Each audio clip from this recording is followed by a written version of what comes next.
Coding ડીકોડિંગનો સરસ દાખલો કોન્સ્ટેબલમાં પૂછાયો છે. તમે જે છે દાખલાને કેવી નજરથી જુઓ છો એ રીતે તમારો દાખલો ઇઝી બની જાય. અહીંયા તમને કીધું છે અર્થક્વેક. અર્થ જે છે QUAKE. અર્થક્વેકને તમે લખો છો MOGPENJOSM. તો તમે ઇક્વેટને કેવી રીતે લખી શકો? હવે જુઓ, આને જે છે તમે જોશો તો આ ઇક્વેટ ઈ છે, ક્યુ છે, યુ છે, એ છે, ટી છે, ઈ છે, આખે આખો શબ્દ આમાં છે જ.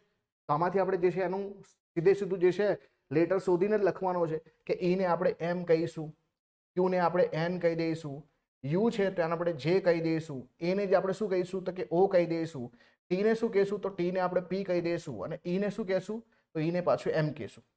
તો MNJOPM. MNJOPM. તો આપણો જવાબ જે છે ઓપ્શન નંબર ડી. તો આપણા કોડિંગમાં જ કોડિંગ છુપાયેલું હતું, એને આપણે શોધવાનું હતું.